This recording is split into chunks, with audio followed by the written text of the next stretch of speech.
श्रीशंकराचार्य नवावतारं विश्वेश्वरं विश्वगुरुं प्रणम्य वेदान्तशास्त्र श्रवणालसानां बोधाय पूर्वे कमपि प्रबन्धं शंकरं शंकराचार्यं केशवं बादरायणं सूत्रभाष्यकृतौ वन्दे भगवन्तौ पुनः पुनः।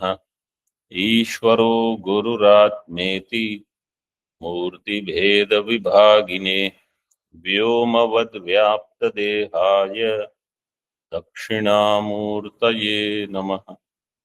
ओम शांति शांति शांति।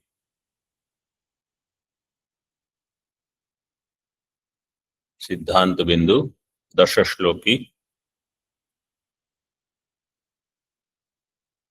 पृष्ठ क्रमांक 29 29। इसमें एक प्रश्न किया था, ऊपर से छठी पंक्ति देखिए। स्वस्य स्वस्मिन्नेव अध्यास असंभवात्। वास्तव में ये ग्रंथ जो है ये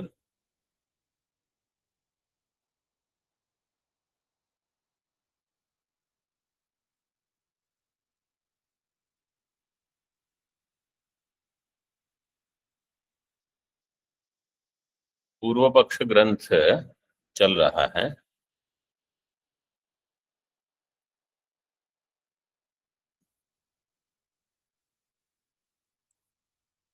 सिद्धांति ने कहा कि आत्मा और अनात्मा का अध्यास है। तो अब इसमें थोड़ा सिद्धांति और पूर्व पक्ष इनकी चर्चा है ऐसे समझ लो, अथवा कोई एक देशी है। सिद्धांति बाद में आएंगे। समाधत्ते देखो आगे, अत्र उच्यते मूल में दिया है 31 पृष्ठ पर, एक पृष्ठ छोड़कर टीका में दिया है समाधत्ते, वहां से समाधान होगा। तो उसके पहले पूर्व पक्षी और एकदेशी ऐसा चिंतन हो रहा है, ऐसे समझो। आत्मा का अनात्मा में अध्यास और अनात्मा का आत्मा में अध्यास, ऐसे वेदांत कहेगा, सिद्धांति कहता है। पूर्व पक्ष पूछेगा कि अनात्मा की सिद्धि कैसे होगी, क्योंकि आपके मत में तो अनात्मा ही असिद्ध है। अनात्मा असिद्ध होने से जब आत्मा से अनात्मा की उत्पत्ति कहो ये होगी, तब अनात्मा होगा, फिर उस अनात्मा में आत्मा का अध्यास होगा। लेकिन ऐसा अनात्मा अभी तो उपलब्ध नहीं है आरंभ काल में, ये प्रश्न होगा। तो अगर ऐसा अनात्मा नहीं है, तो जब हम कहते हैं आत्मा का अध्यास अनात्मा में और अनात्मा का अध्यास आत्मा में, तो आत्मा का अध्यास जो अनात्मा में होगा वो अनात्मा तो असिद्ध है, इसलिए अनात्मा वास्तव में नहीं होने से आत्मा का अध्यास आपको आत्मा में ही मानना पड़ेगा। ये जो आत्मा का अध्यास आत्मा में आपको मानना पड़ेगा वो है स्वस्य स्वस्मिन् एव अध्यास। ये असंभव है। ये पंक्ति ये है। ये समझ में आई पंक्ति सबको?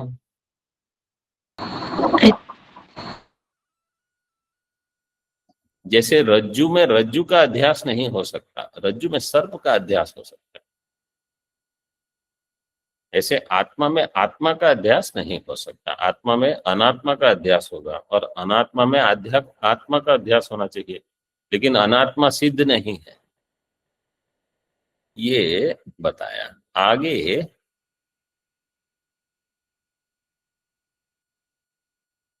ननु से एक विचार था, थोड़ी पंक्ति छोड़ के। यद्यपि आत्मनि अध्यस्ता अंतःकरणादय, आत्मा में अंतःकरण आदि का अध्यास,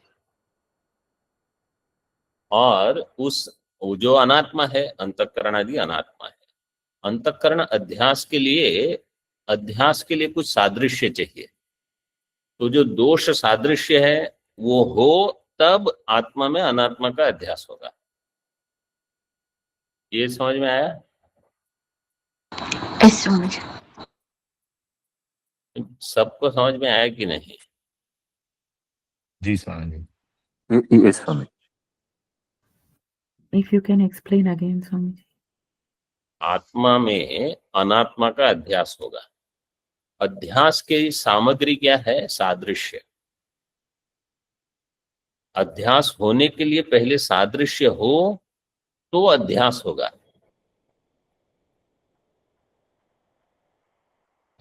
तो आत्मा में अगर अनात्मा के साथ सादृश्य नहीं, जैसे रज्जु में सर्प का अध्यास तब होगा जब रज्जु और सर्प में कुछ सादृश्य है। शुक्ति में रजत का अध्यास होने के लिए सादृश्य चाहिए, सिमिलैरिटी। सादृश्य अगर नहीं है तो अध्यास ही नहीं होगा। तो आत्मा में अनात्मा का अध्यास होने के लिए पहले कोई सादृश्य चाहिए। वो सादृश्य भी आत्मा में कहां से आएगा? वो भी अध्यस्त होगा। सादृश्य क्या होगा? कोई आत्मा का गुण होगा, कोई धर्म होगा जो अनात्मा के धर्म के समान है। तो सादृश्य तो है नहीं आत्मा में, क्योंकि आत्मा तो अत्यंत स्वच्छ है। वो दिया है, दोष सादृश्य अध्यासों भी स्वच्छ आत्मनि नोपपद्यते। स्वच्छ आत्मा में दोष सादृश्य भी नहीं है, इसलिए पहले दोष सादृश्य का अध्यास हो, फिर आत्मा में अंतःकरण आदि जो अनात्मा है उनका अध्यास होगा। तो पहले दोष सादृश्य के लिए आत्मा में कुछ मालिन्य चाहिए।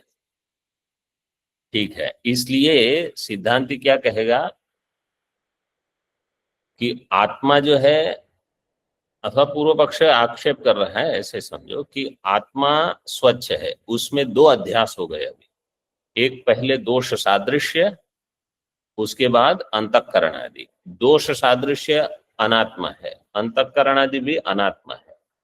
तो आत्मा में अनात्मा का अध्यास अंतःकरण है। इस अध्यास के लिए पहले दोष सादृश्य। तो आत्मा में अनात्मा अध्यास के लिए पहले आत्मा में अनात्मा अध्यास चाहिए। ठीक है? समझी। तो आत्माश्रय दोष हो गया। आत्मा में अनात्मा अध्यास के लिए आत्मा में अनात्मा अध्यास चाहिए, ऐसा आक्षेप करेगा पूर्व पक्ष। अथ आत्मनि अनात्मनाम अंतःकरणादीनाम अध्यासार्थम ये प्रथमे दोष सादृश्यादयो अध्यस्यन्ते ते एव न तादृश प्राथमिक दोष सादृश्य अध्यासोपपादका येन आत्माश्रय स्यात्। कोई कहेगा कि रुको रुको, ऐसा नहीं है कि वो, ये दो अलग है। अंतःकरण आदि अलग, अंतःकरण आदि अलग है, दोष सादृश्य अलग है। आत्मा में अंतःकरण अध्यास के लिए पहले आत्मा में दोष सादृश्य चाहिए। तो आप कहते हो दोनों अनात्मा है, इसलिए आत्माश्रय दोष। लेकिन हम कहेंगे कि अनात्मत्वेन एक नहीं मानो, एक है अंतःकरण आदि, वो अलग है, दोष सादृश्य अलग है। तो व्यक्ति भेद है, दोनों है अनात्मा लेकिन व्यक्ति भेद है। इसलिए आत्मनि अनात्मनाम अंतःकरणादीनाम अध्यासार्थम, आत्मा में ये अनात्मा जो है अंतःकरणादि, इनके अध्यास के लिए पहले जो प्रथम दोष सादृश्य आदि जो अध्यस्यन्ते, वो इस अंतःकरणादि से भिन्न है, इसलिए आत्माश्रय दोष न स्यात्, ऐसा उत्तर पूर्व पक्षी देगा। प्राथमिक दोष सादृश्य अध्यास उपपादका न, तो क्या है? किंतु द्वितीय, इमे प्राथमिकेभ्यो अन्य एव दोष सादृश्यादय इति चेत। तो अब क्या होगा कि पहला अध्यास जो है वो है दोष सादृश्य। दोष सादृश्य होने से आत्मा में कुछ मालिन्य आया, दोष सादृश्य मालिन्य होने से अब आत्मा में अंतःकरण का अध्यास हो सकता है, ऐसे सिद्ध हुआ। अब ये क्या कहते हैं कि ये जो द्वितीय है अध्यास के उपपादक,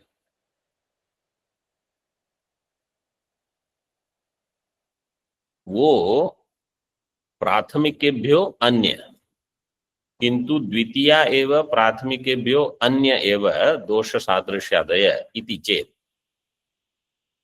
अगर ये होगा तो एतादृश द्वितीय दोष सादृश्य अध्यास उपपादनाय तृतीयाः कल्पनीयाः। अब परंपरा हो रही है, देखो यहां ध्यान दीजिए आप लोग।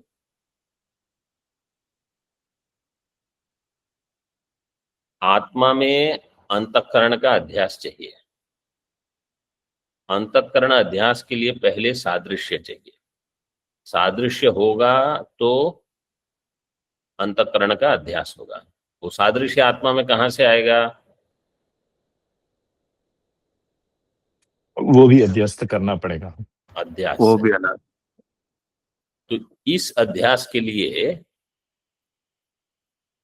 पहले आत्मा में कुछ सादृश्य हो तो आत्मा में दोष सादृश्य का अध्यास होगा।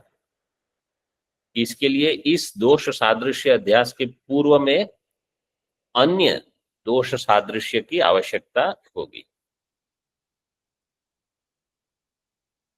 इस दोष सादृश्य के लिए एक और पहले दोष सादृश्य आवश्यक होगा, ऐसे परंपरा होगी। अब यहां प्रश्न ये करेंगे कि ये जो प्रथम दोष सादृश्य जिसके कारण अंतःकरण का अध्यास हो सकता है, वो और अभी जो दोष सादृश्य बता रहे हैं वो एक है कि भिन्न है? अगर वो एक है तो आत्माश्रय दोष, अगर दो है तो प्रथम आत्म सादृश्य दोष से द्वितीय, द्वितीय से प्रथम, ऐसे अन्योन्य आश्रय होगा। अगर ये भिन्न है, जो तृतीय है वो भिन्न हो गया, तो दोष सादृश्य दोष सादृश्य दोष सादृश्य, इसमें चक्रिका पत्ति होगा। यह दोष सादृश्य के लिए इसकी अपेक्षा क को ख, ख को ग, ग को क, ख ग, क ख ग, ऐसे चक्रिका पत्ति दोष होगा। और अगर क ख ख ग ग घ ऐसे बढ़ते रहेगा तो अनावस्था। ऐसे सारे दोष यहाँ दिखा रहे हैं, देखिए। तृतीयाः कल्पनीयाः, तत्र तृतीयाः प्राथमिक अपेक्षया न भिद्यन्ते उत भिद्यन्ते। तो जो तृतीय है वो पहले से भिन्न है कि भिन्न नहीं है? आद्य, अगर वो भिन्न नहीं है तो अन्योन्य आश्रय है। अंत्य, अगर वो भिन्न है तो तृतीयाध्यासो, उसके बीच में जो यह है उसको काट दीजिए, तृतीय उसके बदले खंडाकार कर दीजिए। तृतीय अध्यास उपपादनाय चतुर्थाः कल्पनीयाः स्युः। वो जो तृतीय अध्यास है वो प्रथम अध्यास से अगर भिन्न है तो आपको एक उस अध्यास की तृतीय अध्यास जो कि प्रथम से भिन्न है उसके लिए एक चतुर्थ अध्यास आवश्यक है। चतुर्थाः कल्पनीयाः स्युः। दोष सादृश्यादयः, इसका कर्ता है दोष सादृश्यादयः चतुर्थाः कल्पनीयाः स्युः, बहुवचन में है। ते च चतुर्थाः प्राथमिक अपेक्षया न भिद्यन्ते उत भिद्यन्ते। जो चतुर्थ है वो पहले से भिन्न है कि नहीं है? अगर वो भिन्न नहीं है तो आद्य चक्रकम, चक्रिका पत्ति 1 2 3 1 2 3 1 2 3 ऐसे परस्पर निर्भर करते रहेंगे। अंत्य, अगर वो भिन्न है तो एक से 2, 2 को 3 पर निर्भर करना पड़ेगा, 3 को 4, 4 को 5। अन्त्ये तदर्थम पुनरन्ये पंचमाः तदर्थम पुनः पूर्ववत् षष्ठाः कल्पनीयाः स्युः इति एवं अनवस्था स्यात् इति बोध्यम्। एतेन मूल में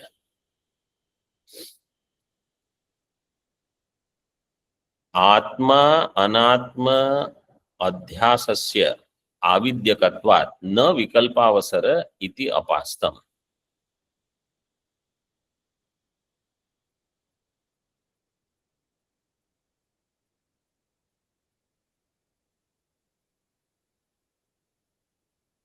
पहले टीका में देखिए, फिर इसका अर्थ देखेंगे। द्विविधस्य अपि अध्यासस्य असंभवेन, दोनों प्रकार का अध्यास असंभव। द्विविध का अर्थ क्या है यहाँ? सरल इसको समझ लो, आत्मा का अनात्मा में, अनात्मा का आत्मा में। अनात्मा का आत्मा में अध्यास संभव नहीं है। क्यों? ये अभी जो हम देख रहे थे, क्योंकि अनात्मा का आत्मा में अध्यास के लिए पहले आत्मा में दोष सादृश्य चाहिए, फिर अंतःकरण आदि का अध्यास होगा। दोष सादृश्य के लिए पूर्व में कोई दोष सादृश्य चाहिए, उसके लिए और एक अन्य दोष सादृश्य, ये सब समस्या है। और अनात्मा में आत्मा का अध्यास, उसके लिए अनात्मा ही असिद्ध है, तो आत्मा का अध्यास कैसे होगा? इसलिए द्विविधस्य अपि अध्यासस्य असंभवेन, ये पूर्व पक्ष ने बता दिया। इसलिए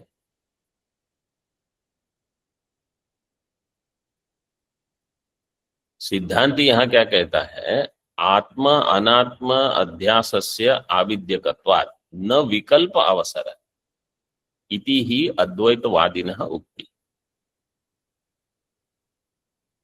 सिद्धांत क्या कहेगा कि ये जो अध्यास है ये आविद्यक है। आविद्यक में विकल्प को अवसर नहीं है कि ये होगा कि ये होगा। अरे अविद्या है पूरी।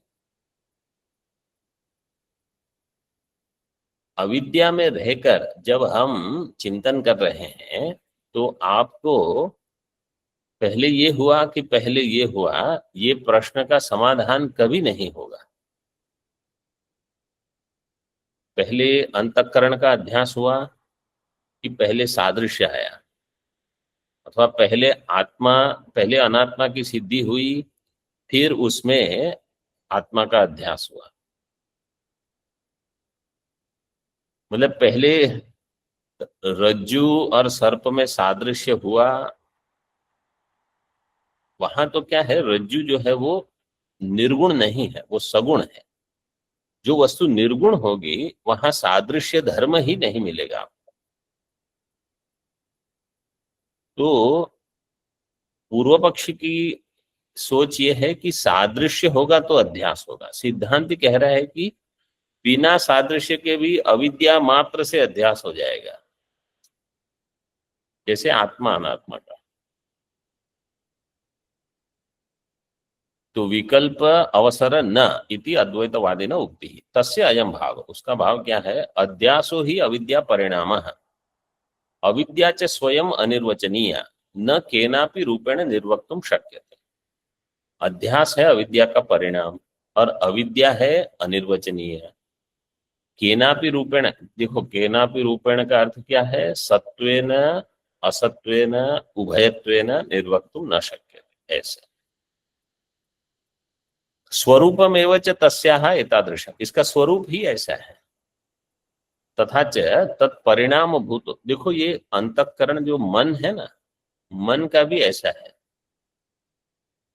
आप भले उसको इधर उधर उधर उसके पर चिंतन करो कुछ, ये अंतःकरण वास्तव में अविद्या का कार्य है। आपको अंतःकरण को मिथ्या ही समझना पड़ेगा। अन्य किसी प्रकार के आप कहोगे कि मैंने अंतःकरण समझ लिया, मैंने अंतःकरण पर विजय प्राप्त कर ली, ये होगा ही नहीं। तथा च तत्परिणाम भूतो अयम अध्यासोपि निर्वक्तुम अशक्य है। तो उस अविद्या का जो परिणाम है वो अध्यास भी अनिर्वचनीय ही होगा। यश्च अर्थो निर्वक्तुं शक्यो भवति तद विषय ईदृशो वा तादृशो वा इति विकल्पो युज्यते न तो अनिर्वचनीय। जिसका निर्वचन संभव है, शक्य है, वहां उसका विषय इस प्रकार से है अथवा उस प्रकार से है, ऐसा विकल्प आप कर सकते हो। ईदृशो वा तादृशो वा इति विकल्पो युज्यते। अनिर्वचनीय में ये विकल्प ही अयोग्य है। तथा च आत्मनि वा अनात्म अध्यस्यते अनात्मनि वा आत्मा इत्यादि विकल्पस्य न अनिर्वचनीये अध्यासे अवकाश इति। आत्मा में अनात्मा का अध्यास हो रहा है कि अनात्मा में आत्मा का अध्यास हो रहा है, ये विकल्प, इसका निर्वचन आप नहीं कर पाओगे। विकल्प से न अनिर्वचनीय अध्यास से अवकाश है। अनिर्वचनीय में विकल्प नहीं कर सकोगे। जिसका निर्वचन हो सकता है वहां विकल्प हो सकता है, ये से सिद्धांति कहेगा। परंतु एतन न युक्तम, ये पूर्व पक्ष आ जाएगा फिर से। असंभव असंभवत उक्ति के अर्थे स्वभाववाद अभ्युपगमेन समाधानस्य अनुचितत्वात्। अगर आप कहोगे कि अविद्या का स्वभाव ही ऐसा है, सिद्धांति अगर ऐसा कहेगा, पूर्व पक्ष का है ये उचित नहीं है समाधान आपका, यह है आपने स्वभाववाद ले लिया, उसका स्वभाव ऐसा है, ये थोड़ी उत्तर हो सकता है। किसी को आप कहो आप ऐसे विचित्र क्यों हो, बोले ये मेरा स्वभाव ही है, ये स्वभाव है, ऐसे कैसे चलेगा। कहीं कहीं यह उत्तर आपको यही देना पड़ेगा। अग्नि गर्म क्यों है, उसका स्वभाव है। जल शीत क्यों है, उसका स्वभाव है। पानी ऊपर से नीचे क्यों आता है, अग्नि नीचे से ऊपर क्यों जाती है, उसका स्वभाव है, और क्या। तो कहीं कहीं ये स्वभाववाद ही उत्तर होगा। पूर्व पक्ष कहता है यहां ये ठीक नहीं है। मूल में प्रक नहीं, प्रकाशात्मनि अविद्याया अपि अनुपपत्ते। और भी एक आपत्ति पूर्व पक्ष दिखा रहा है कि स्वप्रकाश रूप आत्मा में अविद्या कहां से आएगी। अविद्या का अर्थ है अज्ञान, तमः, और आत्मा है स्वयं प्रकाश। प्रकाश में अंधकार कैसे आ सकता है।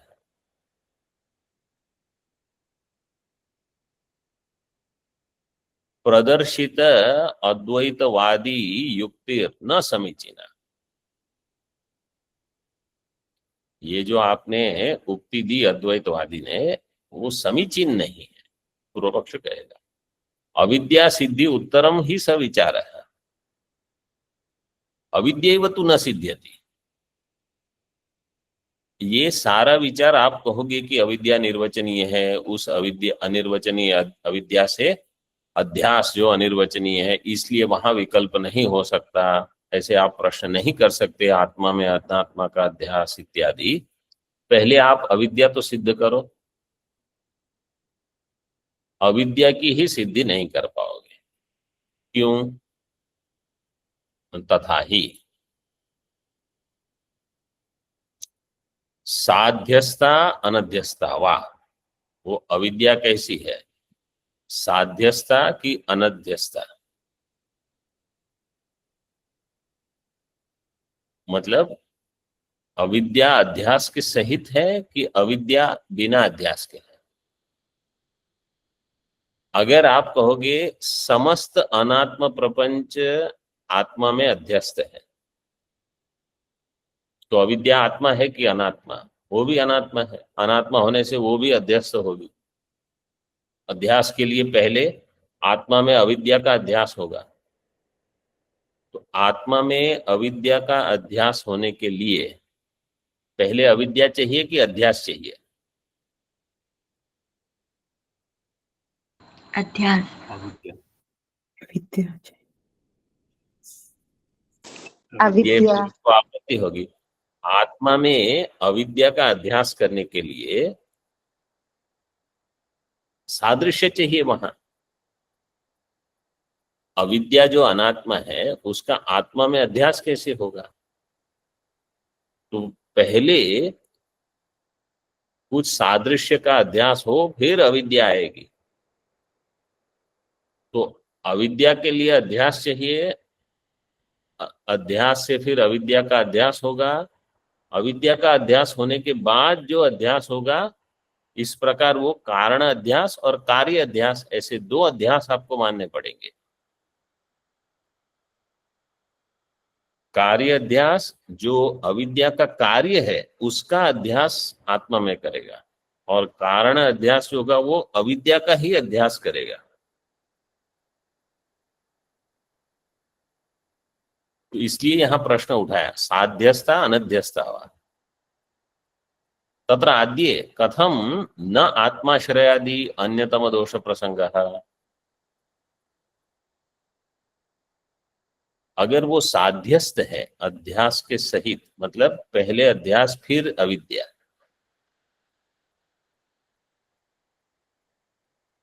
तो आत्माश्रय आदि वही दोष, पहले जैसे हमने कहा आत्मा में अंतःकरण आदि और दोष सादृश्य, तो जितने दोष वहां दिखाइए सब दोष यहां आ जाएंगे।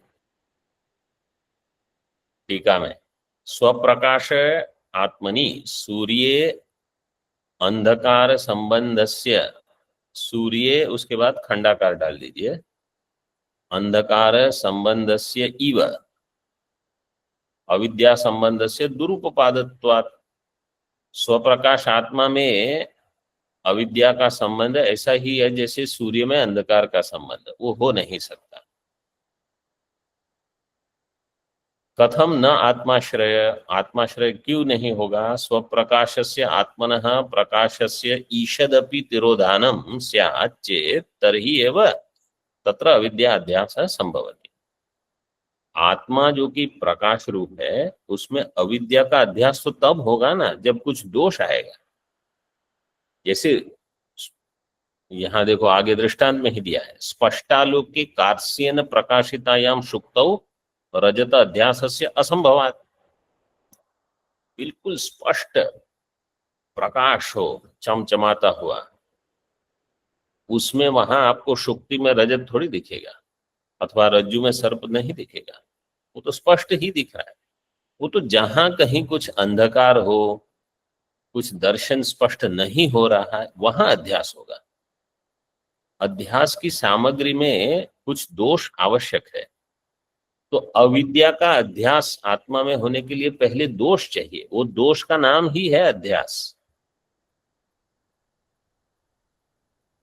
क्योंकि आत्मा, पहले आपको आत्मा में दोष का अध्यास करना पड़ेगा, फिर विद्या का अध्यास होगा।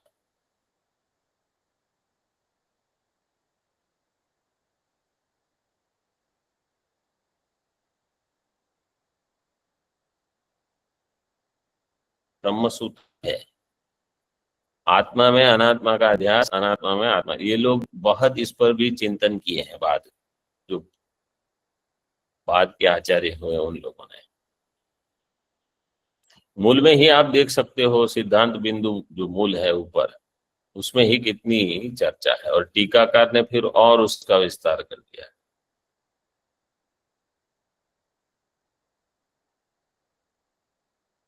प्रकाश तिरोधानम च अविद्या अध्यासेन एव सम अनुस्वार संपादनीयम इति अविद्या अध्यासस्य अविद्या अध्यास अपेक्षा इति आत्माश्रय। तो अविद्या अध्यास को अविद्या अध्यास की अपेक्षा रहेगी, मतलब अविद्या अध्यास होने के लिए एक अध्यास चाहिए, वो अध्यास कहां से उत्पन्न होगा? अविद्या से। ऐसे आपत्ति होगी। आत्माश्रय अथ यदि अंतःकरणादि अध्यास कारणी भूता अविद्या भिन्न प्रकाश तिरोधायिका तु अविद्या ततो भिन्ना द्वितीया स्वीक्रियते इति उच्यते तर्हि तादृश द्वितीया अविद्या अध्यासार्थं प्रकाशतिरोधानं यस्या अविद्यायाः अध्यासेन संपादनीयं सा किं द्वितीया अविद्या स्वरूपा उत प्रथमा अविद्या स्वरूपा अथवा ताभ्यां द्वाभ्याम भिन्ना तृतीया एव इति त्रयः कल्पाः। ये जैसे पूर्व में हमने चिंतन किया बिल्कुल वही चिंतन है अभी, कि जैसे पहले हम कह रहे थे आत्मा में अंतःकरण के लिए कुछ सादृश्य चाहिए, अब कह रहे हैं आत्मा में अविद्या के अध्यास के लिए पहले कुछ अध्यास चाहिए जिससे आत्मा के प्रकाश का तिरोधान होगा। जब आत्मा के प्रकाश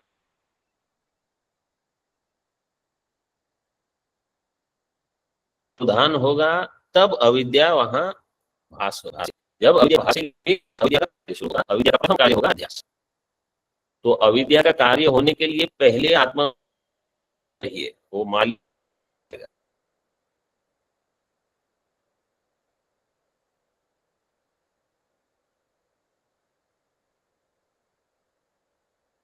अध्यस्त है, वो द्वितीय अविद्या प्रथमा अविद्या से वो भिन्न है कि एक है। अगर वो एक है तो आत्माश्रय, अगर दो है तो अन्योन्य ताभ्याम द्वाभ्याम भिन्ना तृतीया एव इति त्रयः कल्पाः। आद्य आत्माश्रय, द्वितीय अन्योन्याश्रय। वो कहेंगे नहीं वो तृतीय अलग है, तो देखो आगे वही दिया, तृतीय कल्पे तादृश तृतीय अविद्या अध्यासार्थं प्रकाश तिरोधानं यस्या अविद्यायाः अध्यासेन भवेत् सा अविद्या किं तृतीया अविद्या स्वरूपा उत द्वितीय अविद्या स्वरूपा अथवा प्रथम अविद्या स्वरूपा आहोस्वित् ताभ्यस्तिसृभ्यो अपि अविद्याभ्यो भिन्ना चतुर्था।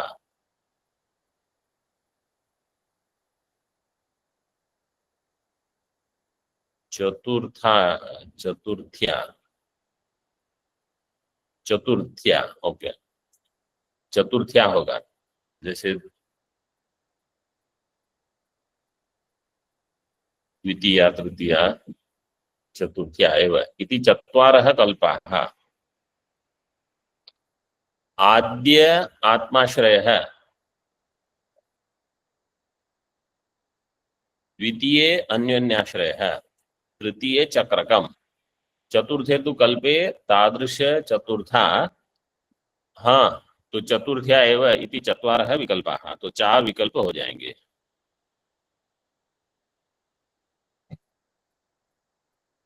आद्य आत्माश्रय है, द्वितीय अन्योन्याश्रय, तृतीय चक्रकम, ये वही है। आत्मा एक होगा, उसी में अगर आश्रित है अविद्या, अविद्या में ही आश्रित होकर अपना काम करेगी तो आत्माश्रय। एक अविद्या दूसरी अविद्या में आश्रित होगी, दूसरी अविद्या प्रथम में, तो अन्योन्य आश्रय। क्योंकि जो द्वितीय अविद्या होगी उसको भी तो काम करने के लिए कुछ और आवश्यक है, क्योंकि वो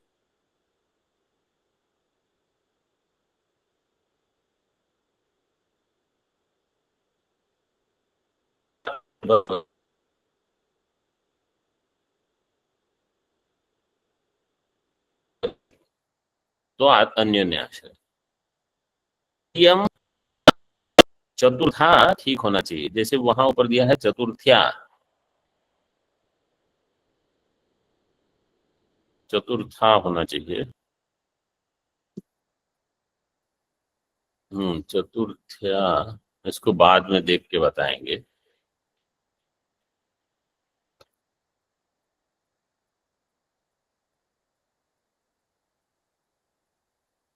तादृश चतुर्था अविद्या अध्यासार्थं प्रकाश तिरोधानं पुनः अन्यया अविद्यया संपादनीयम्।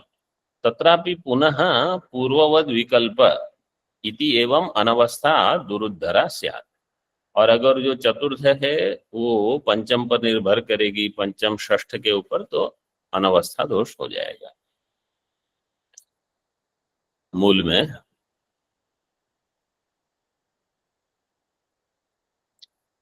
आद्य कथम न आत्माश्रयादि अन्यतम दोष प्रसंग। आत्माश्रयादि अन्यतम, अन्यतम मतलब उनमें से एक, आत्माश्रय, अन्योन्याश्रय, चक्रकम, अनवस्था। अंत्य, अंत्य मतलब अनध्यस्ता। अविद्या को आत्मा में अध्यस्त होने के लिए कोई अन्य अध्यास की आवश्यकता नहीं है, ऐसा मान करके अंत्ये तस्याः अनुच्छेदात् अनिर्मोक्ष प्रसंग है, उस अविद्या का उच्छेद ही नहीं होगा। क्यों? क्योंकि वो अध्यस्त नहीं है। जो अध्यस्त होगा उसकी निवृत्ति होगी, जो अध्यस्त नहीं है उसकी निवृत्ति नहीं होगी। जिसकी निवृत्ति नहीं होगी अविद्या की, तो मोक्ष कैसे होगा? इसलिए अनिर्मोक्ष प्रसंग।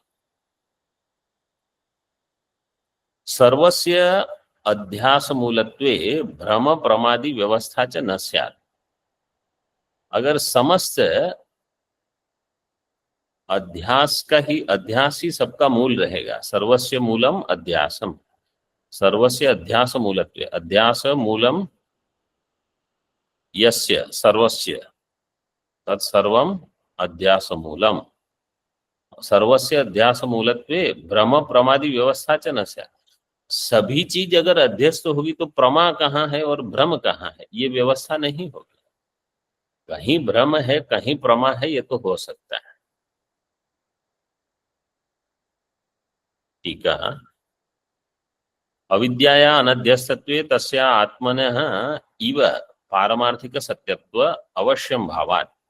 अगर अविद्या अध्यस्त नहीं है तो वो भी आत्मा के जैसे पारमार्थिक सत्य हो जाएगी। सत्य होने से तत्वज्ञाने अपि पारमार्थिक सत्यस्य अविनाशात्, जो पारमार्थिक सत्य है उसका तत्व ज्ञान से नाश नहीं होने से द्वैतस्य तद अवस्थत्वेन, जो द्वैत है वो तद अवस्थ रहेगा, मोक्ष असंभव इति आशय, मोक्ष नहीं होगा।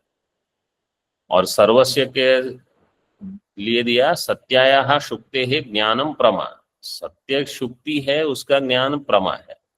तत्रैव असत्यस्य रजतस्य अध्यासेन जायमानं ज्ञानम भ्रम इति व्यवस्था लोके संदृश्यते। लोक में ये व्यवस्था देखी गई है कि सत्य जो है उसका ज्ञान प्रमा कहा जाता है, जो अध्यस्त है वो भ्रम है। तो जब ये विभाग नहीं रहेगा, सर्वस्य जगतो अविद्या अध्यास मूलकत्वे तु शुक्तेः अपि रजतस्य इव असत्यत्वेन इदम ज्ञानम यथार्थम इदम अयथार्थम इति एवं व्यवस्था न स्यात्।